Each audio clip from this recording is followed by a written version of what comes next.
여보, 그냥 결혼은 유지하고 서로 간섭하지 말고 각자 행복을 찾으면 되잖아. 그 말이 내 귀를 파고든 순간 나는 온몸이 무너져 내리는 소리를 들었다. 15해 동안 함께 쌓아온 믿음이 단 한 문장으로 산산조각 나는 순간이었다. 그리고 나는 그 자리에서 다짐했다. 그녀가 던진 그 말을 반드시 그대로 되돌려 주겠다고. 사람들은 흔히 말한다. 오래된 부부에게 사랑은 의무로 변한다고. 하지만 그 의무조차 짓밟히는 순간 남는 건 차가운 복수뿐이었다. 나는 남편이자 피해자가 아니라 끝내 살아남은 증인이 되었다. 이 이야기는 단순한 외도의 고백이 아니다. 눈앞에서 펼쳐진 배신의 진실, 그 뒤에 기다리고 있던 반전과 응징, 그리고 돌이킬 수 없는 파멸까지. 누군가는 이걸 차가운 복수극이라 부를지도 모르고 누군가는 부부의 씁쓸한 초상이라 부를지도 모른다. 그러나 분명한 건 하나다. 이 이야기는 누군가의 현실일 수 있고 지금 이 순간에도 누군가는 같은 고통 속에서 숨을 참고 있을지도 모른다는 것. 끝까지 들어라. 사람이 어디까지 추락할 수 있는지, 그리고 어떻게 다시 일어설 수 있는지를. 이제 내 이야기의 시작을 들려주겠다. 결말은 여러분의 예상을 완전히 뒤엎을지도 모릅니다. 여러분의 생각은 어떠셨나요? 댓글로 꼭 남겨주세요. 구독과 좋아요도 잊지 마시고 방탐정의 이중 파일과 함께 더 놀랍고 흥미로운 이야기 속으로 떠나봐요. 솔직히 우리 사이 이제 남은 게 뭐 있어. 가족들 앞에서도 부끄럽잖아. 그냥 결혼은 유지하고 서로 간섭하지 말고 각자 살아가면 되잖아. 그 말이 내 귀를 파고든 순간 심장이 세차게 요동쳤다. 머리끝까지 치밀어 오른 분노가 손끝을 타고 전해졌지만 나는 겨우 호흡을 가다듬으며 삼켜냈다. 목소리는 떨렸지만 차갑게 굳은 얼굴로 말했다. 그래? 내가 원한다면 그대로 해줄게. 그 말 반드시 내 눈앞에서 지켜줄 거야. 잠시 정막이 흘렀다. 그녀는 눈을 피하며 목소리를 낮췄다. 여보, 제발 이번 한 번만 기회를 줘. 다시는 이런 일 없을 거야. 하지만 내 대답은 단호했다. 이미 늦었어. 내가 먼저 택한 길이니까. 내 이름은 민수, 45살. 마포구 망원동에서 작은 포장마차를 운영한다. 저녁이면 오뎅 국물이 끓어오르며 거리를 데우고 손님들의 웃음과 술잔 소리가 뒤섞인다. 새벽에는 시장의 고함과 흥정 속에서 재료를 챙기며 하루를 준비한다. 삶은 늘 고단했지만 그래도 버틸 수 있었던 건 집에 지연이 있다는 믿음 덕분이었다. 결혼한 지 15해. 아이는 없었지만 평범한 부부로 살아왔다고 생각했다. 처음엔 그랬다. 함께 장을 보고 돌아와 웃으며 국을 끓이던 날도 있었고 한겨울에 같은 담요 속에서 몸을 맞대고 추위를 견디던 날도 있었다. 말다툼을 하더라도 금세 풀리고 작은 선물 하나에도 아이처럼 웃던 얼굴이 떠오른다. 나는 그 세월이 계속 이어질 줄 알았다. 그러나 2달 전 지연이 대학 동창회를 다녀온 이후부터 균열이 시작되었다. 휴대폰을 손에서 놓지 않는 모습이 눈에 띄었다. 식탁 위에 아무렇게나 던져 두던 기계를 이제는 화장실에도 들고 들어갔고 심지어 잠잘 때조차 이불 밑에 감췄다. 새 메시지가 울리면 손바닥으로 화면을 가리며 황급히 확인했다. 나는 억지로 여자들끼리 단톡방이라도 만든 거겠지라며 스스로를 달랬지만 낯선 그림자가 서서히 내 마음을 잠식했다. 이상한 점은 거기서 멈추지 않았다. 집 안에만 머물던 사람이 갑자기 일주일에 서너 번씩 외출을 했다. 대부분 저녁 시간이었고 돌아오는 건 늘 자정이 훌쩍 넘어서였다. 물으면 친구들과 얘기하다 보니 늦었어. 라는 짧은 대답뿐.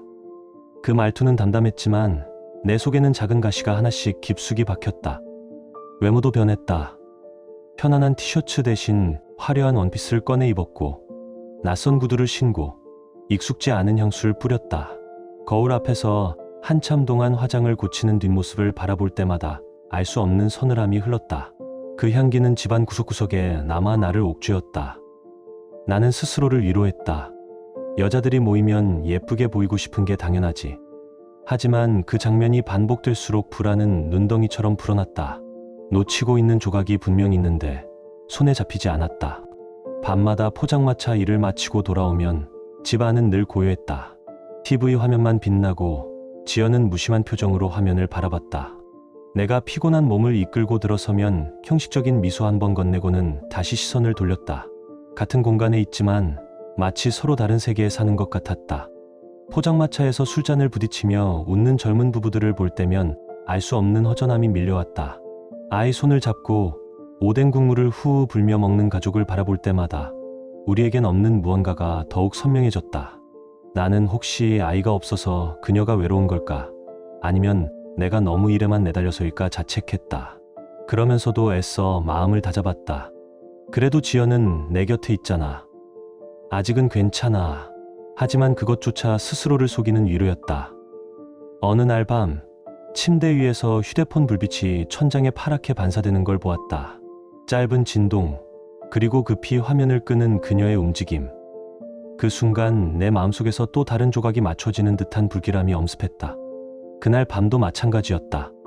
지연은 친구를 만난다며 외출했고 시계는 이미 11시를 훌쩍 넘어섰다. 현관문이 열리자마자 그녀는 곧장 욕실로 향했다. 예전 같으면 옷만 벗고 침대에 드러눕던 사람이 왜 그렇게 서둘러 샤워부터 하는 걸까?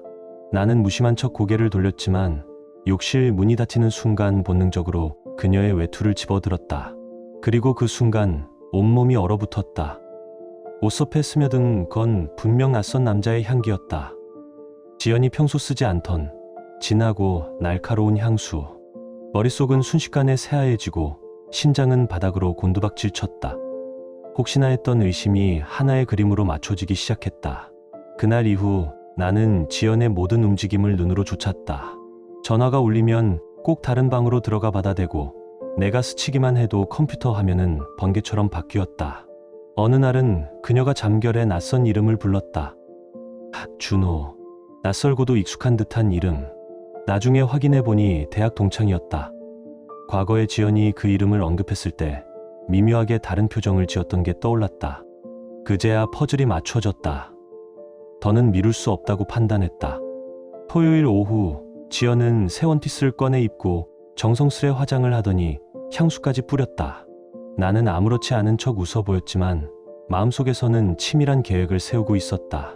그녀가 현관문을 닫자 나는 차 키를 움켜쥐고 몰래 따라 나섰다. 지연은 지하철 6호선에 올라탔다. 나는 차를 몰아 한 발 뒤에서 따라갔다. 심장은 귀 밑에서 북소리처럼 울려댔고 손바닥은 식은땀으로 젖어 있었다. 도착한 곳은 친구들과 수다를 떨만한 카페도 밝은 식당도 아니었다. 낡고 허름한 오피스텔 건물 앞. 그곳에서 기다리고 있던 한 남자가 그녀를 맞았다. 키가 크고 단정한 차림새의 그는 자연스럽게 지연의 허리에 손을 얹었다. 그리고 둘은 아무렇지 않게 건물 안으로 들어갔다. 그 순간 눈앞이 캄캄해지고 숨조차 막혔다. 그러나 나는 무너지지 않았다. 차갑게 굳은 손으로 휴대폰을 들어 엘리베이터 앞에서 사라지는 그들의 뒷모습을 사진으로 남겼다. 귀를 때리는 건 심장 소리가 아니라 살아온 세월이 산산이 조각나는 소리 같았다. 그럼에도 내가 버틸 수 있었던 건 단 하나, 증거가 필요하다는 절박함이었다. 나는 오피스텔 안으로 들어가는 모습뿐만 아니라 2시간이 지난 뒤 나오는 장면까지 놓치지 않았다. 남자는 지연의 머리칼을 쓰다듬었고 지연은 자연스럽게 그의 팔에 기대 걸어 나왔다. 결별하는 순간조차 오래된 연인처럼 익숙하고 친밀했다. 그들의 눈빛과 몸짓은 말보다 더 선명하게 나에게 사실을 각인시켰다. 숨이 막혔지만 무너지는 대신 이를 악물고 휴대폰을 더 단단히 움켜쥐었다. 집으로 돌아오니 지연은 언제나처럼 태연한 얼굴이었다. 친구들이랑 얘기하다 보니 늦었어. 그 뻔뻔한 거짓말에 피가 거꾸로 솟았다. 그러나 나는 그날은 참았다. 감정적으로 폭발하면 모든 게 내 손에서 흩어질 수 있었다. 나는 내 분노를 가슴 깊숙이 눌러 담고 차가운 판단을 준비하기로 했다. 밤이 깊어도 눈꺼풀은 무겁게 내려앉지 않았다. 옆자리에서 지연이 뒤척이더니 잠결에 낮고도 부드러운 목소리가 흘러나왔다. 준호야.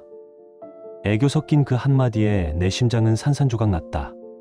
15해 동안 함께 살아온 아내가 다른 남자의 이름을 꿈속에서 속삭인다는 사실, 그 웃음 섞인 목소리 앞에서 나는 완전히 무너져 내렸다. 한때 나를 향했던 웃음이 이제는 다른 이를 부르고 있었다. 다음날 아침 나는 결심했다. 이제 더는 감정적으로 폭발할 수 없다. 이미 손에 쥔 증거만으로도 충분했다. 남은 건 그 증거를 어떻게 써야 하는가였다. 이혼으로 끝낼지 아니면 상대가 스스로 무너지는 걸 지켜볼지. 머릿속은 수없이 갈라졌다. 이어지기를 반복하며 혼란스러웠다. 며칠 후 지연이 또 외출 준비를 하던 순간이었다. 나는 애써 무심한 목소리로 먼저 입을 열었다. 요즘 참 자주 나가네. 누구랑 만나는 거야? 순간 그녀의 얼굴에 스치는 당혹감이 내 눈에 들어왔다. 그러나 곧바로 태연하게 웃으며 대답했다. 대학교 동창들이야. 오랜만에 만나니 할 얘기가 많잖아.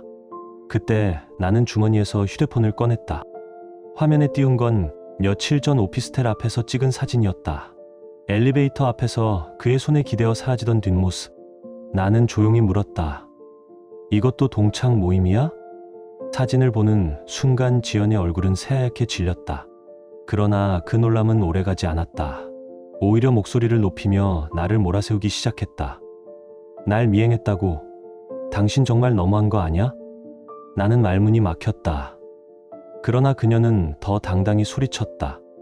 결혼해서 살다 보면 이런 일도 있을 수 있지. 우리 감정 다 식은 거 맞잖아. 솔직히 말해, 언제부터 서로한테 관심 있었어? 불륜을 저지르고도 고개를 빳빳이 들고 서 있는 그 뻔뻔함 앞에서 내 분노는 얼어붙은 듯 침묵으로 변했다. 나는 손에 들린 컵을 내려다보았다. 덜덜 떨리는 손끝, 금방이라도 깨질 것 같은 유리잔. 그러나 나는 끝내 부서뜨리지 않았다. 화로 치닫는 심장을 억눌렀다. 감정적으로 폭발하면 모든 게 내 손에서 무너질 수 있다는 걸 누구보다 잘 알았다. 나는 눈을 가늘게 뜨며 냉정히 말했다. 좋아. 내가 그걸 원한다면 나도 그대로 해줄게. 예상 밖의 반응에 지연은 순간 움찔했다. 아마 내가 소리를 지르며 몰아세울 거라 생각했겠지. 그러나 나는 오히려 침착했다. 그날 밤 포장마차 불을 끄고 돌아오는 길에 나는 이미 머릿속으로 계획을 세우기 시작했다. 다음날 장사를 마치고 나는 변호사 사무실을 찾았다. 상간자 소송 절차, 위자료 범위, 이혼 시 재산 분할까지 하나하나 물었다. 내가 건넨 사진과 기록을 본 변호사는 고개를 끄덕이며 말했다. 이 정도면 충분합니다. 승소 가능성이 높습니다. 그 말을 듣는 순간 혼란스러운 마음이 조금씩 정리되었다. 나는 이혼을 마지막 수단으로 두고 먼저 상대가 스스로 무덤을 파괴할 방법을 쓰기로 했다. 집으로 돌아오자마자 지연에게 종이를 내밀었다. 내가 말한 대로라면 합의서부터 쓰자. 지연은 귀찮다는 듯 고개를 저었지만 조항들을 읽어 내려가면서 눈빛이 흔들렸다. 내용은 간단했다. 서로 다른 사람을 만나도 간섭하지 않는다. 각자의 사생활은 존중한다. 그로 인해 발생하는 모든 책임은 각자 진다. 그녀는 끝내 펜을 들고 망설였다. 나는 눈을 똑바로 마주하며 덧붙였다. 이건 내가 원하는 삶이잖아. 나도 똑같은 권리를 가져야 공평하지 않겠어? 지연의 손끝이 떨렸다. 한참의 침묵 끝에 결국 그녀는 사인을 남겼다. 그 순간 나는 알았다. 이제 칼자루는 내 손에 쥐어졌다는 것을. 마지막 조항 앞에서 지연은 펜 끝을 멈추었다. 서명 이후의 일에 대해서만 책임을 묻지 않는다. 그 문장을 소리내어 읽던 그녀는 작게 중얼거렸다. 이건 좀 이상한데. 나는 미소조차 없이 차갑게 받아쳤다. 내가 원한 삶이라면 당연히 나도 같은 권리를 가져야 하지 않겠어? 짧은 침묵이 흐른 뒤 지연은 결국 펜을 들어 서명했다. 사인하는 순간 그녀의 손끝은 미세하게 떨렸고 그 떨림은 나에게 확실한 승리의 신호처럼 다가왔다. 이제 칼자루는 내 손에 들어온 것이다. 아마 지연은 그 서류에 서명하면서 이제 이혼만 피하면 된다고 생각했을 것이다. 그러나 그 순간이야말로 모든 게임의 시작이었다. 나는 그녀의 눈앞에서 대놓고 소개팅 앱을 깔았다. 화면에 알림이 뜨자 일부러 작게 웃으며 손가락으로 화면을 넘겼다. 사실은 후배에게 부탁해 가짜 계정을 만들고 주고받는 메시지를 연기한 것뿐이었다. 그러나 지연의 눈에는 그 모든 게 실제처럼 보였다. 처음엔 태연하게 굴었다. 당신도 이제 좀 즐길 줄 아네. 좋아. 그렇게 살아. 마치 기다렸다는 듯 가볍게 반기는 표정이었지만 시간이 흐르자 그녀의 얼굴빛은 달라졌다. 내가 진짜 다른 여자를 만나고 있다고 생각하자 눈동자에 스며든 불안은 감출 수 없었다. 주말이면 나는 약속이 있다는 말만 남기고 집을 나섰다. 실제로는 후배와 영화를 보거나 술 한잔하는 게 전부였지만 귀가할 땐 일부러 작은 목소리로 중얼거렸다. 오늘 정말 즐거웠어. 그 짧은 말 한마디에 지연의 눈빛은 어김없이 흔들렸다. 며칠 뒤부터 반응은 확연히 달라졌다. 외출 준비를 할 때마다 그녀는 날카롭게 물었다. 또 나가? 요즘 왜 맨날 나가? 나는 웃으며 가볍게 대꾸했다. 내가 먼저 시작한 거잖아. 각자 행복 찾는다며. 정말 재미있는 건 무심하던 그녀가 오히려 나의 행적을 확인하기 시작했다는 것이다. 늦게 들어오면 몇 시에 들어왔는지 꼬치꼬치 묻고 은근슬쩍 어디 다녀왔는지 캐물었다. 심지어 셔츠 깃에 코를 가까이 대며 다른 여자 향수가 배어 있는지 확인했다. 나는 그 모습을 차갑게 지켜보며 속으로 계산을 이어갔다. 포장마차를 마치고 귀가하는 길, 나는 종종 이런 생각을 했다. 이제야 느끼는 거냐? 내가 겪었던 그 의심과 불안을. 그녀의 표정에서 번져나오는 초조함은 나에게는 일종의 복수이자 위안이었다. 나는 더 이상 소리 지르거나 몸으로 맞설 필요가 없었다. 상황은 이미 내 뜻대로 흘러가고 있었으니까. 한편으론 상간자 소송 준비도 차근차근 진행했다. 나는 변호사와 다시 상의해 지연의 불륜 상대 준호를 상대로 위자료 청구 소송을 걸기로 했다. 증거는 충분합니다. 법정에서 버틸 수 없을 겁니다. 변호사의 단호한 말에 내 마음은 더 단단해졌다. 그리고 준호의 아내에게도 불륜 사실을 알리기로 결심했다. 내 손에 쥔 카드들을 차례로 내밀기만 하면 됐다. 모든 절차는 합의서 서명 후 불과 일주일 만에 실행에 옮겨졌다. 나는 지연의 눈앞에서 미소를 감추고 태연한 일상을 연기했지만 물밑에서는 이미 칼날이 움직이고 있었다. 소송장이 준호에게 전달된 날, 지연은 거실 한쪽에 앉아 휴대폰을 들여다보다가 얼굴이 창백해졌다. 순간 숨을 고르더니 급히 밖으로 뛰어나가 전화를 받았다. 나는 창문 너머로 서성이는 그림자를 지켜보았다. 1시간쯤 지나 문을 열고 들어온 그녀의 얼굴은 무너져 있었다. 입술은 바짝 말라 있었고 눈빛은 초점을 잃은 채 떨리고 있었다. 여보, 우리 진짜 이러면 안 될 것 같아. 그녀의 목소리는 간신히 이어지는 실 같았다. 그러나 나는 냉정하게 대꾸했다. 왜? 내가 원했던 거잖아. 각자 행복 찾는다며. 지연은 울먹이며 고개를 저었다. 그게 아니라 준호가 소송을 당했대. 당신이 한 거야? 나는 주저하지 않았다. 당연하지. 내 삶을 파괴하려 한 데가 반드시 치러야 하니까. 그 순간 지연의 얼굴에 섬광처럼 공포가 스쳤다. 그리고 곧 필사적으로 외쳤다. 하지만 우리 합의서에 서명했잖아. 왜 이렇게까지 해? 나는 이미 준비해 두었던 답변을 꺼냈다. 합의서는 앞으로의 일에 대해서만 책임을 묻지 않는 거야. 이미 일어난 일에 대한 책임은 별개지. 변호사도 확인해 줬어. 법적으로 아무 문제 없어.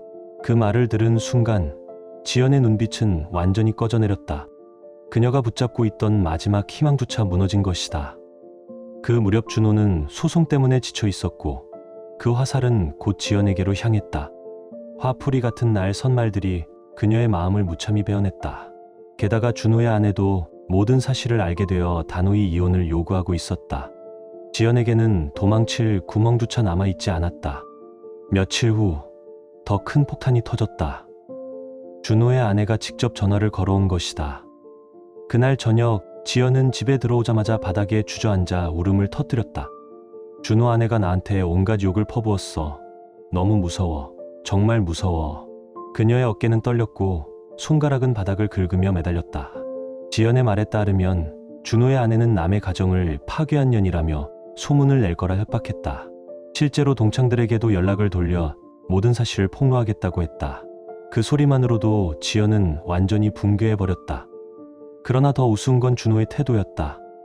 소장을 받고 아내에게 들킨 순간 그는 돌연 냉정하게 등을 돌렸다. 당분간 만나지 말자. 단 한 통의 메시지를 남기고 모든 연락을 끊어버렸다. 지연은 이유조차 알지 못한 채 울며 버텼지만 결국 버려진 건 그녀였다. 나는 그 모습을 바라보며 속으로 깊은 쾌감을 느꼈다. 그토록 당당하던 사람이 이제는 눈물에 젖어 무너져 내리는 꼴, 그것은 통쾌함에 가까웠다. 그러나 겉으로는 담담히 입을 열었다. 내가 선택한 길이잖아. 각자 행복 찾는다며. 지연은 흐느끼며 애원했다. 여보, 내가 잘못했어. 다시 예전처럼 살자. 기회 한 번만 줘. 그 목소리는 흙먼지처럼 힘없이 흩날렸지만 나는 이동조차 하지 않았다. 늦었어.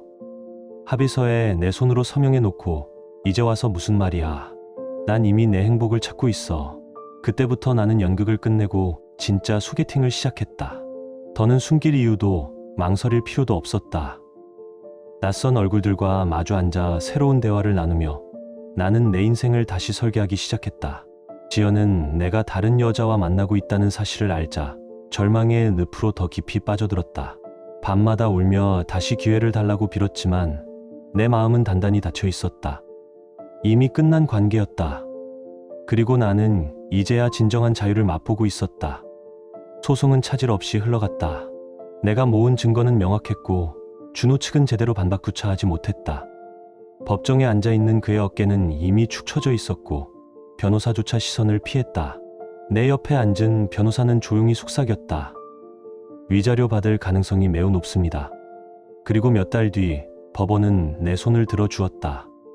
3천만 원 위자료 승소 판결이 떨어지는 순간 나는 참았던 숨을 길게 내쉬었다. 그제야 가슴 속에서 오래 눌러두었던 돌덩이가 굴러내리는 듯했다. 차가운 방청석 공기 속에서도 심장이 다시 뛰는 게 느껴졌다. 준호는 결국 3천만 원을 지급하라는 판결을 받았다. 적지 않은 돈이었고 그 한 방에 그의 인생은 산산이 흔들렸다. 아내와의 이혼은 피할 수 없었고 직장에서도 소문이 퍼져 동료들 사이에서 철저히 고립되었다. 오랫동안 지켜온 체면과 신뢰가 한순간에 무너졌다. 그가 힘겹게 쌓아 올린 사회적 가면은 이제 아무 의미가 없었다. 나는 집으로 돌아와 판결 결과를 전했다. 지연은 그 말을 듣자마자 다리에 힘이 풀린 듯 바닥에 털썩 주저앉았다. 눈빛은 이미 꺼진 등불 같았다. 준호가 연락을 끊은 데다 소송까지 졌으니 절망이 몰려오는 건 당연했다. 그러나 더 큰 문제는 따로 있었다. 준호의 아내가 약속대로 지연의 불륜 사실을 동창들에게 폭로한 것이다. 카톡 단체방에서는 순식간에 그녀만 따돌림을 당했다. 개인적으로 연락하던 친구들까지 하나둘씩 번호를 지워버렸고 지연은 흐느끼며 말했다. 다들 나를 불륜녀로만 봐. 카톡방에서도 나만 빼고 따로 방 만들어 얘기하는 것 같아. 그녀의 울음은 한낮에도 집안을 눌러앉혔다. 한때 그렇게 자랑스러워하던 동창 모임에서 완전히 추방당한 것이다. 나는 그 모습을 보면서도 단 한치의 동정도 느끼지 못했다. 오히려 자업자득이라 생각했다. 스스로 원했던 각자 행복의 결과가 바로 이것이었으니까. 그 무렵 나는 소개팅에서 알게 된 35살 회사원과 자주 만났다. 밝고 단단한 성격의 그녀는 내 상황을 이해해 주었고 무엇보다 지연과는 달랐다. 포장마차에서 하루 장사를 끝내고 그녀와 마주 앉아 소주잔을 기울일 때면 지난 세월의 공허함이 서서히 메워지는 듯했다. 아직은 조심스러운 만남이었지만 내 마음은 이미 새로운 길을 향하고 있었다. 지연은 내가 진짜 다른 여자를 만나고 있다는 사실을 알자 패닉에 빠졌다. 그녀는 무릎을 꿇고 눈물을 쏟으며 애원했다. 여보, 제발 마지막 기회를 줘. 다시는 이런 일 없을게. 그러나 그 모습은 안쓰럽기는커녕 오히려 더 공허하게 다가왔다. 나는 단호히 대답했다. 늦었어. 내가 먼저 끝냈잖아. 나도 이제 내 행복을 찾고 있어. 그 순간 지연의 얼굴은 완전히 절망으로 일그러졌다. 나는 법원에서 받은 3천만 원 위자료와 점점 잘 되는 포장마차 덕분에 새로운 계획을 세우기 시작했다. 조금 더 넓은 가게로 옮기고 더 많은 손님을 맞을 준비를 했다. 삶은 다시 달리 굴러가고 있었다. 반면 지연은 날마다 무너져갔다. 친구들도 모두 등을 돌렸고 준호와도 완전히 끝났으며 나조차 냉정하게 돌아섰다. 그녀는 완벽히 고립되었다. 밥도 제대로 먹지 않았고 하루 종일 눈물에 젖은 얼굴로 소파에 웅크려 있었다. 어느 날 흐느끼며 내 앞에서 말했다. 내가 왜 그랬는지 모르겠어. 준호 같은 놈 때문에 이렇게 된 거야. 나는 단호히 잘라냈다. 준호 탓하지 마. 내가 선택한 거잖아. 그 말은 칼처럼 방 안 공기를 갈랐고 지연의 울음은 더 이상 소리조차 되지 못한 채 목구멍에서 막혀버렸다. 지연은 마지막 기대라도 걸듯 준호에게 전화를 걸고 메시지를 남겼다. 그러나 돌아온 건 냉정한 차단 표시뿐이었다. 한때 서로의 이름을 속삭이며 사랑을 약속했던 사이가 이제는 상대의 인생을 망가뜨렸다고 원망만 남긴 원수가 되어 있었다. 서로를 향한 애정의 불씨는 이미 사라지고 남은 건 잿빛 원망뿐이었다. 그 와중에 또 하나의 충격적인 소식이 들려왔다. 준호가 직장에서 징계를 받았다는 소문이었다. 불륜 이야기가 회사 안에까지 퍼지면서 결국 좌천되었다는 것이었다. 지연은 얼굴이 잿빛으로 굳어 중얼거렸다. 내 때문에 준호까지 이렇게 됐네. 그 말은 마치 스스로를 변명하는 듯했지만 내 귀에는 죄책감 섞인 한숨으로만 들렸다. 나는 단호히 잘라 말했다. 당연한 대가야. 남의 가정 건드린 값은 치러야지. 내 차가운 반응에 지연은 더 이상 말을 잇지 못했다. 그리고 나는 마침내 최종 통보를 꺼냈다. 지연아, 우리 이제 정말 끝내자. 위자료도 받았고 나도 새로운 사람 만났어. 더는 의미 없는 관계를 끌고 갈 이유 없어. 그 순간 그녀는 다리가 풀린 듯 비틀거리며 내 발목을 붙잡았다. 차갑게 식은 손바닥이 바닥에 닿아 떨렸고 두 눈에서는 눈물이 쏟아져 내렸다. 여보, 안 돼. 나 정말 잘못했어. 다시 기회만 줘. 앞으로 평생 당신만 바라볼게. 목소리는 갈라져 있었고 그 애원은 마지막 순결처럼 위태로웠다. 눈물로 젖은 두 손이 내 발목에 매달렸지만 내 마음은 이미 돌덩이처럼 얼어붙어 있었다. 그 손끝의 떨림조차 더 이상 나를 흔들 수 없었다. 나는 무표정하게 그녀를 내려다보며 천천히 입을 열었다. 처음에 뭐라고 했는지 기억나? 내 입으로 말했잖아. 각자 행복 찾자고. 우리 감정 다 식었다고. 나도 이제 그 말에 동의해. 우리는 끝났어. 내 목소리는 낮았지만 방 안의 공기를 단칼에 가르는 칼날 같았다. 지연은 얼굴을 젖히며 울부짖었다. 그건 순간 미쳐서 한 말이야. 진심이 아니었어. 그녀의 목소리는 방 안을 메우며 벽에 부딪혀 메아리쳤지만 내 마음에는 닿지 않았다.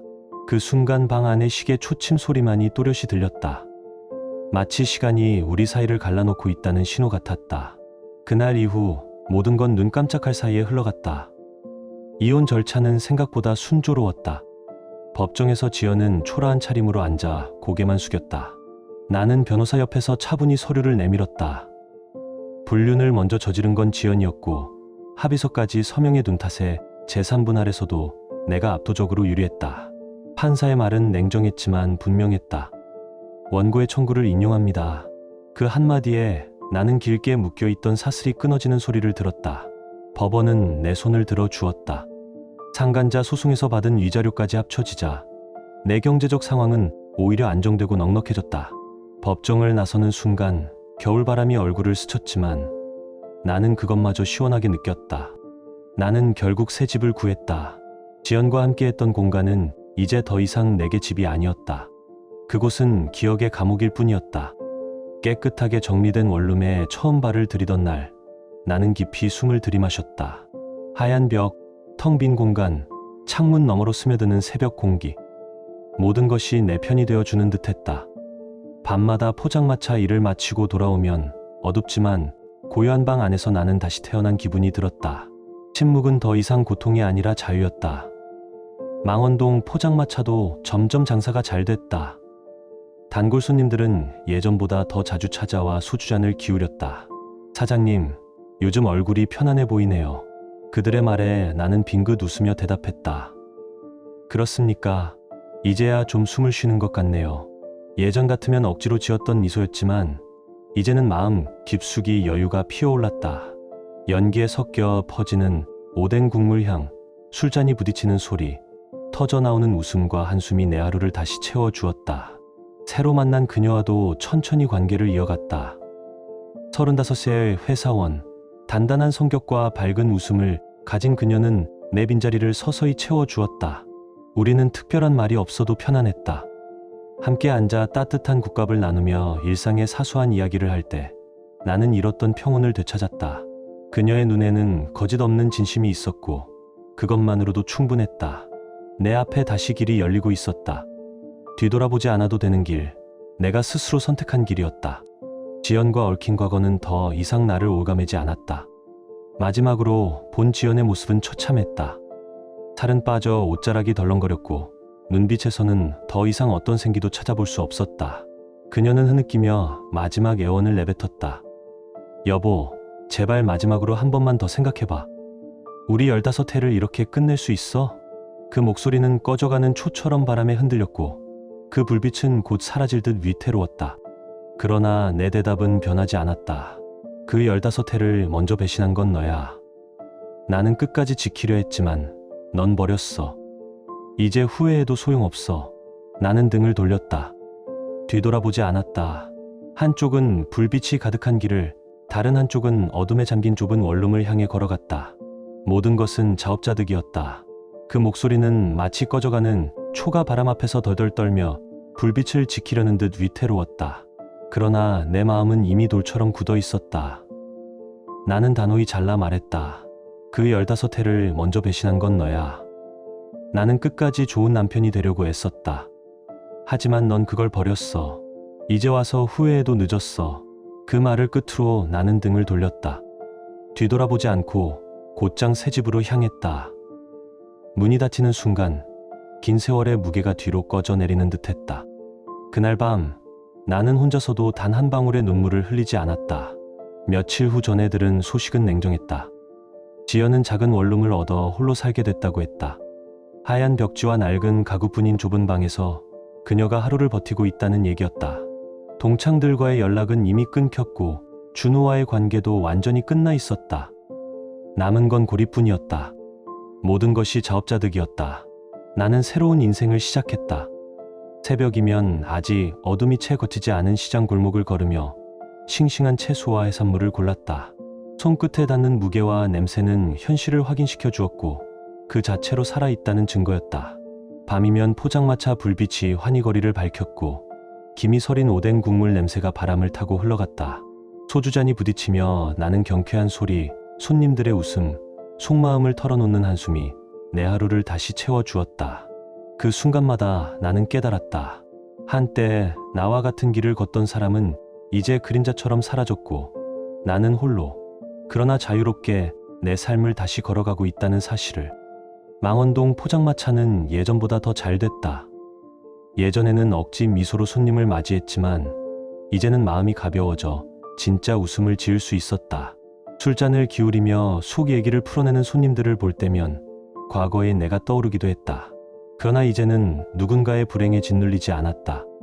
나는 내 자리에서 내 삶을 살아내는 중이었다. 새로 만난 그녀와의 만남도 그렇게 내 일상 속에 스며들었다. 회사 일로 늘 바쁘면서도 틈틈이 포장마차에 들러준 그녀는 언제나 환한 미소를 보여주었다. 오늘은 힘들지 않았어요?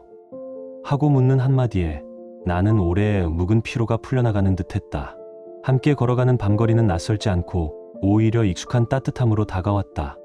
짧은 대화 속에서도 지연과는 달리 거짓 없는 진심이 느껴졌다. 그녀의 눈에는 계산도 속임수도 없었다. 가끔은 불현듯 지연의 얼굴이 떠오르기도 했다.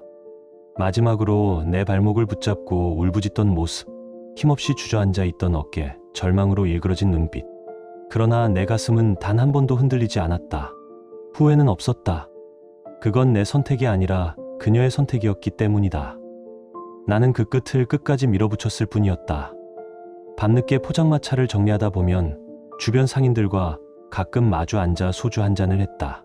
민수 씨, 요즘 얼굴이 편안해 보여요. 그런 말을 들을 때마다 나는 짧게 웃으며 고개를 끄덕였다. 내 안에서 억눌렸던 긴장이 풀리고 새로운 삶이 조금씩 자리를 잡아가고 있다는 증거였다. 어느 날 시장에서 익숙한 뒷모습을 본 적이 있다. 볼품없이 마른 어깨, 바람에 휘청이는 몸짓. 잠시 발걸음이 멈췄지만 나는 곧 시선을 거두었다. 뒤돌아보지 않기로 했으니까. 그녀의 길은 이제 내 길과 아무런 연관이 없었다. 나는 스스로에게 되뇌었다. 내가 시작한 게임이 아니었다. 그녀가 먼저 던져버린 말을 나는 그대로 돌려줬을 뿐이었다. 각자 행복 찾자. 나는 그 말을 있는 그대로 실행했다. 새벽이 오면 내 하루는 다시 분주하게 시작된다. 고된 노동 속에서도 내 발걸음은 가볍다. 길을 지나는 사람들의 웃음, 포장마차 불빛에 모여드는 따뜻한 공기 속에서 나는 다시 살아있음을 느낀다. 이제 나는 내 삶을 스스로 지탱할 수 있고 누구의 그림자에도 휘둘리지 않는다. 지금 나는 행복하다. 뒤돌아보지 않는다. 우리는 이제 정말 각자의 길을 걷고 있다. 한쪽은 불빛이 가득한 길 위에서, 다른 한쪽은 어둠에 잠긴 좁은 원룸 안에서 모든 것은 자업자득이었다. 그리고 그것이야말로 이 이야기의 마지막 진실이었다. 나는 더 이상 피해자가 아니다. 나는 살아남았고 결국 이겼다. 지금 당신의 마음은 어떤가요? 이야기를 읽으며 떠오른 감정이나 생각이 있다면 댓글로 나눠주세요. 당신의 진심 어린 한마디가 누군가에겐 큰 위로가 될 수 있습니다. 이 짧은 이야기 속에 작은 온기나 있고 진행 감정 하나라도 담겨 있었다면 그것만으로 이 이야기는 충분히 의미 있는 시간이었을 거예요. 좋아요와 구독 그리고 공유는 이런 따뜻한 이야기가 더 많은 사람의 하루에 조용히 스며들 수 있는 힘이 됩니다. 함께 해주셔서 고맙습니다. 당신의 하루에도 조용한 평안과 따뜻한 사람이 함께하길 진심으로 바랍니다.